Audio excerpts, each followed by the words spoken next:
There's going to be a demonstration this Friday that'll take place at the state capitol in Boise at 2 p.m. I know this because someone just tipped me off because he's among the main speakers. 6 minutes after 9 o'clock, we're at 51 on News Radio 1310 KLIX and News Radio 1310.com. You may know him as, of course, a sometimes member of our Pastors Roundtable, Pastor Paul Thompson from Eastside Baptist Church here in Twin Falls, and Bill Colley with you on Magic Valley this morning. Pastor Thompson has been AWOL for other reasons from Pastors Roundtable for some weeks now, but he's going to be speaking at this event this Friday. Welcome back to our program. Hey, thanks, Bill. And man, I really miss getting to come in on Thursday mornings with the good friends Bear and Christopher. I feel like I'm the one who's on quarantine and can't come to the show. They don't have any difficulty filling the time. They don't. Can you imagine that pastors? They're doing a good. Pastors have an ability to talk. It's amazing. They do. We do, don't we?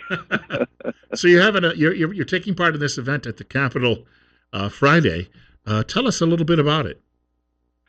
Yeah. So over the last couple of weeks, a handful of pastors around the state and some God-fearing church leaders have been trying to think of a way. What can we do to call the state to work? There's a really important and consistent doctrine in the Bible about work.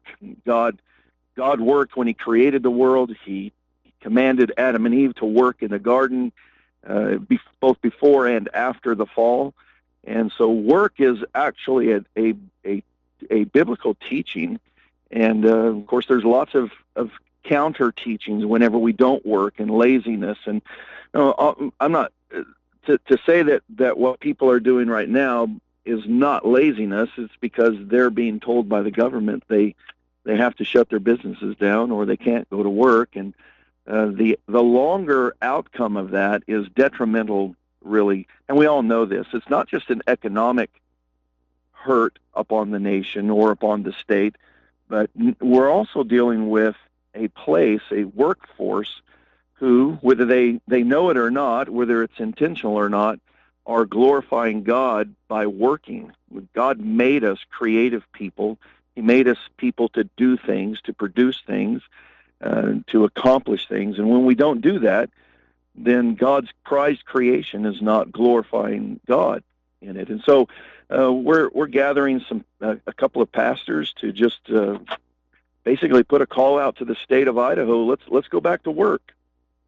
It's interesting you bring that up. Try to do. You bring that up because even among Roman Catholics, they have an organization called Opus Dei, which is dedicated to work. It's about finding God in your daily work, whether you're just sweeping floors or you're a corporate chief executive. Being that is really part of your mission, is to do that job, do it well, and set an example. Right, and that's exactly what we want to do. We want to. It's not going to be a typical. We're not preaching. We're not doing a church service. We're just holding up a standard. It's a biblical standard, indeed, but we're holding up the standard of the Scripture and saying here, we have the Constitution of the state of Idaho is our highest authority in the secular realm, and then of course the authority of God supersedes that, and God tells us to work. And the state of Idaho tells us we agree with God, and we need to liberate the state and get back to work. Yeah, and we're arguing we need to do it carefully and mindfully, with scientifically informed minds, and careful about customers, careful about our neighbors. So it's not to throw caution to the wind in the middle of this pandemic move, but it is a call to say let's glorify God, and we're telling the state we want to communicate to the state of Idaho, the legislators, those who we've elected. We want to be able to glorify our God by everything we do, and you're limiting that and hindering that from us to do. And we want to do it peacefully. We want to do it honorably, respectfully. But we believe that it's important that we get out and call the state back to work. we've seen that.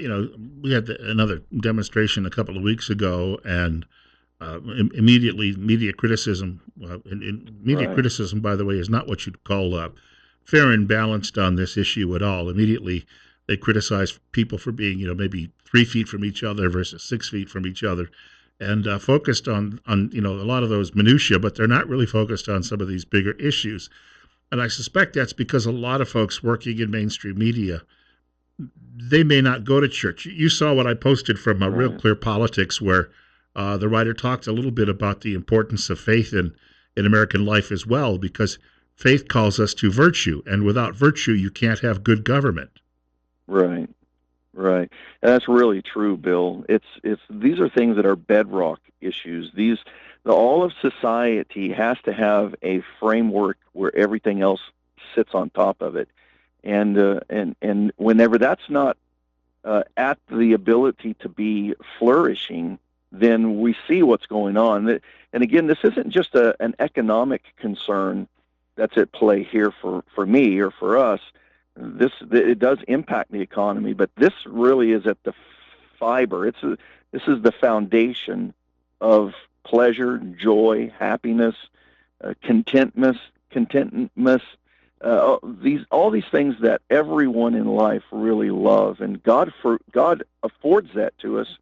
And right now, whether knowingly or unintentionally, and I believe it's probably more on the unintentional. I like to err on that side, that these orders are not necessarily intended to cause frustration for the people, but it's clear that the general population are growing frustrated with the orders, and especially with the elongated, staged, and there's still a lot of unclarity, and I will argue there's inconsistencies in some of the language of the 4 stages, and it gets more and more difficult to know, am I breaking the order? I don't think we're breaking the law when we do any of these things, because legislators make laws, and orders are temporary, and this is definitely lingering more than a 30-day emergency moment. Wanted to mention we're at 56. We're coming up on 9:14. Pastor Paul Thompson with us this morning from Eastside Baptist Church here in Twin Falls. Bill Colley as well on News Radio 1310 KLIX. A couple of things. I posted this morning. It was just a thought. Every once in a while, I went down the hallway to get a glass of water, and I thought to myself, we have a group of people here in Idaho that have become, from a media perspective, quite controversial because they believe in faith healing. So they don't take their children necessarily to the doctor if the child has an illness. And for years, a particular constituency in this state, and along with media, have been saying, well, if you're really pro-life, governor or legislators, you should stop them from doing this. But they believe in the power of prayer is their approach to all of this, and yet the state permits that, but it won't allow churches to have people lining up and filling the pews any longer, or at least for the foreseeable future. Is there a contradiction in any of that? Yeah, I do think so, Bill. And again, whether it's intentional or unintentional, I don't really want to get too hung up on or do they know what they're doing? I think somebody's got to know what they're doing, but I think it's also possible that the overreaction of this is causing this idea that, hey, we can't go to church. And I'm telling people everywhere, no one's telling you can't go to church. And then I push back and argue, if anyone is telling you you can't gather and assemble peacefully, carefully, intentionally, then you're not living in the America you thought you lived in. And so it really is time. We don't need the health department to regulate church gatherings. The moment we give over that responsibility and relegate that over to the health department, I think the church is probably in greater danger of the health department determining what a church can do or can't do than necessarily a violation of our First Amendment. It's clear churches from time to time throughout world history will stay away from a gathering for a week or 2 while a contagious disease goes through a community. never have we seen this kind widespread um, um, feeling as though if you go to church, you're going to be arrested and taken to jail. Man, I'm just telling you, get back to the church house and worship God. Yeah, What I would say. Peggy Noonan, the former Reagan speechwriter, said a couple of weeks ago in a column she wrote that she thought that the clergy and much of it anyway in this country, or overwhelmingly, had knuckled under. She said it's almost as if they've forgotten they're not an appendage of government. In fact, they represent something much larger. Yeah, I agree, and it's not that the church is above the law. Because listen, if a church breaks the law, the church ought to be held responsible and accountable for that.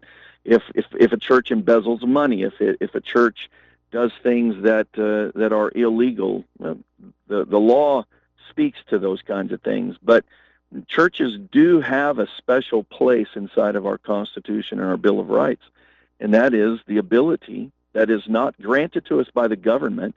It is God ordained, and that this is the opportunity for churches to gather and worship God as they believe under their own liberty of conscience to worship Him. On Friday, what do you expect? I would imagine nobody tried to break up any previous demonstrations at the Capitol. Yeah. What do you expect this Friday? Yeah, I expect it to be a peaceful gathering. Some friends of mine from the Moscow area, out of the Treasure Valley, and myself will be just really calling for businesses to reopen. Not to be arrogant in the opening. We still want to exercise caution, smart business dealings, careful, but business owners to open up. Call your workforce in. Let's put Idaho back to work. And eventually back to church. Yeah, well, yes, eventually the majority of churches have been doing most all of their church activity via online services and such. But I'm not every church has been relegated to their home. I would say yes to the church. Pastor, call your people to the pulpit, call your people to the church house, and open up the living Word of God again, and let them eat from the bread of life again. Yeah, the only other option has been making church look like a drive-in theater. Yeah, and for one Sunday or 2 Sundays, it seems like those kinds of things might be a good idea and even allowable for a church to do, but nothing beats, and I argue the doctrine of assembling together, a biblical doctrine as well, that something is largely missed when we're not face to face with each other, we're not singing to each other, we're not praying with each other, we're not listening with each other, we're not giving with each other. Something in the framework, the bedrock of the community is missing when the church doesn't gather. Pastor Paul Thompson, I want to thank you for your time on very short notice this morning too. And yeah, thanks, Bill. Appreciate it. We'll talk soon. All right. Thanks, brother. Pastor Paul Thompson from Eastside Baptist Church joining us this morning on News Radio 1310, KLIX and newsradio1310.com. Talking about an event coming up Friday at the state capitol. He'll be speaking there as well, and this will be for people of faith as we move toward reopening our churches across the state of Idaho. I've got 20 minutes after 9. It's 59. Hey, speaking of God, I want to share something with you very special coming up in just a few minutes on a musical level.